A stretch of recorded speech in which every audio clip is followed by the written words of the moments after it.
Oui, pasteur, aujourd'hui, si nous voyons bien, nous avons des églises partout, nous avons des prédicateurs partout, même au marché, dans des rues, mais ils prêchent la parole. Mais pourquoi la parole de Dieu, de la parole authentique, l'évangile dans ce mode est si rare? Pourquoi? Merci beaucoup, Ndeko Mubari, que Dieu vous bénisse. Amen. Oui. Donc, cette histoire, c'est une histoire qui tire son origine dans la Bible.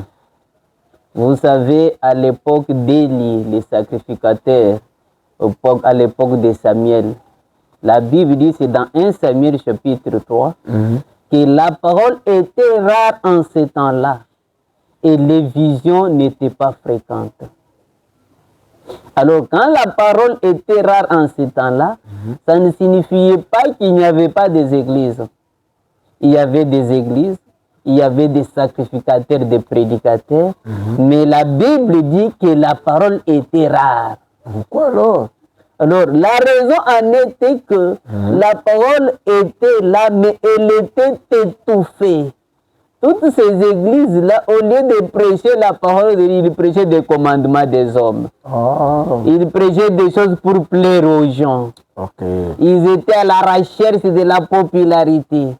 C'est comme les enfants d'Élie qui assumaient les sacerdoces et se mettaient dans la débauche, à prendre des femmes, de prendre de l'argent, des offrandes. Au lieu d'apporter l'évangile aux gens, ils ne le faisaient pas. Et c'était la cause de la plus grande difficulté qui faisait que la parole de Dieu était rare en ce temps-là. Et le frère Branham dit dans la prédication, écoutez sa voix. Qu'est-ce qu'il dit? Que la voix de Dieu, écoutez sa voix. En ce jour-là, était une chose rare. Vous voyez, les visions n'étaient pas fréquentes. Et c'était une chose rare, la véritable voix de Dieu. Car les gens s'étaient éloignés. Ils avaient une église en ce jour-là qui ne suivait pas les commandements du Seigneur. Ils avaient un ministre du nom d'Élie. Ils s'étaient éloignés de Dieu en ne prêchant que des préceptes que les gens voulaient croire. C'est ce qui se passe aujourd'hui. Il donnait des enseignements aux gens, il prélevait qu'il avait choisi et il laissait ses fils prendre de l'offrande avec une fourchette. Et quand il faisait toutes ces choses-là, il se couchait avec des femmes qui venaient à la tente d'assignation. Quand il y a ce genre de choses qui se font dans des églises, tant que ces pratiques-là sont là, la véritable parole de Dieu n'est pas là-dedans. Et Amos chapitre 8 au verset 11, la Bible dit ceci, que dans les derniers jours, il y aura une très grande famine. Non pas la famine de manger du pain ou de boire de l'eau, mais d'entendre la vraie parole de Dieu. Et nous voici aujourd'hui dans les derniers jours. Nous avons des églises. La preuve qui montre que la parole de Dieu est rare, c'est parce que nous voyons des églises en église. Si réellement il y a la parole quelque part, mais pourquoi vous fondez d'autres églises? Et s'il y a la parole dans cet endroit, pourquoi il y a spéculation des gens? Ils vont d'une église à une autre, d'un pasteur à une autre. C'est qu'ils sont en train d'errer en cherchant quelque chose. Alors, qu'est-ce qui fait rare? Quand on dit quelque chose qui est rare, ça ne signifie pas ce qui n'existe pas. Non, ça y est. Ça existe, mais c'est à des endroits différents et dans des endroits qui sont peu. Et quand la parole de Dieu est rare, ça nous montre nécessairement qu'il y a des gens, malgré qu'ils sont à l'œuvre de l'évangile, mais ils ne suivent jamais des préceptes fondamentaux. Et le prophète dit que la parole de Dieu est rare dans les derniers jours parce qu'elle est étouffée par beaucoup de voix. Premièrement, il y a la voix de la politique. Quand les gens viennent à l'église, au lieu qu'on leur apporte la parole, on leur prêche la politique, de se faire beaucoup d'argent, d'avoir beaucoup de travail, de beaucoup étudier, des conseils de la vie, pendant que les gens viennent pour qu'ils mangent la parole.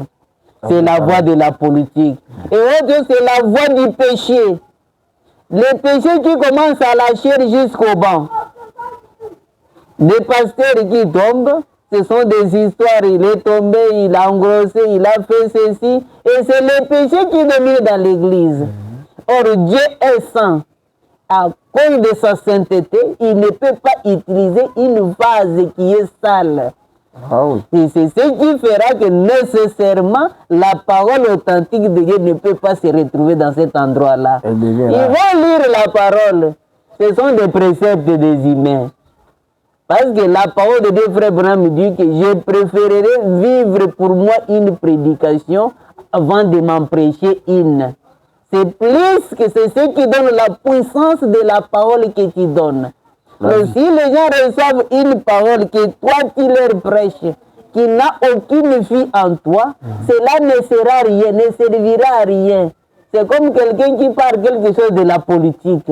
C'est de la même manière qu'un magicien qui vous lit la Bible. Cela ne veut pas dire qu'un magicien lit la Bible, alors il va vous prêcher, ça va vous exhorter. L'exhortation, c'est l'esprit et la vie. Il y a encore la voix de l'église. Chaque église sait faire sa doctrine. Ça, c'est ce que nous croyons. Maintenant, la parole ne deviendra pas rare. Pourquoi? Quand vous venez à l'église, on vous prêche ceci. Vous allez dans une autre église, là, on vous prêche autre chose. Mais vous allez vous demander, ce que moi j'ai autant ici, je ne l'ai jamais entendu là-bas. Mais nous sommes tous dans les messages. Or, le message est venu par un seul homme. Un seul messager. Il a prêché un seul message. Qu'est-ce qui fait que chaque église doit avoir sa doctrine différente de l'une de l'autre? Vous ne pouvez pas parler le même langage. C'est ce qui prouve nécessairement que la parole est rare. L'évangile à l'ancienne mode est rare. Et les prédicateurs à l'ancienne mode sont rares. Nous avons des prédicateurs modernistes qui viennent à la recherche d'autres choses, d'autres profits matériels. C'est ce qui fait assez que le vrai évangile authentique de Dieu est devenu quelque chose de difficile. Parce que ce que je dis ici, ce sont les aigles, ils vont les comprendre. Un vrai aigle, quand il attend un vrai évangile, ça le stimule. Mais il y a beaucoup d'autres évangiles, quand un prédicateur du message qui prêche, vous ne pouvez même pas le reconnaître que c'est quelqu'un du message. Et moi, je me souviens en 2009, j'ai prêché dans une église dénominationnelle à Calémie. Il y avait un frère du message à côté. Je ne citais même pas frère Branham, me dit, mais quand il a entendu le son de la parole, ça, c'est un aigle qui est en train de prêcher. Voilà. Donc, la vraie nourriture authentique de Dieu, pour un aigle, quand il sent ça, ça le stimule. Mais beaucoup de nos prédications aujourd'hui, ils ont imité les dénominations. Quelqu'un qui prêche les messages, il vous prêche comme une prédication dénominationnelle. Vous ne vous retrouvez pas. Vous ne sentez pas le Messie qui l'a. C'est ça le vrai évangile. C'est Messie qui a la nourriture des aigles. Celle qui fait grandir, celle qui donne la vitamine et la santé spirituelle. Ça n'existe plus. C'est pourquoi les gens commencent à devenir affamés. Ils sont devenus quachorcorés spirituels. Et ils sont là en train de réduire l'église à une autre parce que la chose dont ils cherchent, c'est quelque chose qui est rare. Et c'est ce qui les amène à dans des spéculations. La parole de Dieu est rare aujourd'hui. Ce qui est rare est cher. Et ce qui est rare, c'est quelque chose qui existe un endroit. Après, vous parcourez des temps pour trouver une autre chose de pareil. C'est pour cette raison, enfants de Dieu, cherchez de bonnes choses. Soutenez aussi de bons ministères. Parce que les grands problèmes aujourd'hui, des ministères authentiques qui ramènent les gens à la parole sont beaucoup négligés. Les gens n'aiment pas ça, ils aiment des prédicateurs modernistes qui amènent un évangile qui leur plaît, qui les favorise, pour leur donner, même si tu es comme si tu iras toujours au ciel, c'est ça ce qu'ils aiment. Revenez à la parole de Dieu est rare dans les temps dans lesquels nous vivons. Si vous cherchez la vraie chose, ça existe. Priez Dieu, il vous orientera dans un endroit ou à une personne qui peut bien vous héberger dans le spirituel. Je sais que votre spiritualité s'agrandira. Que le Seigneur vous bénisse. En tout cas, merci beaucoup.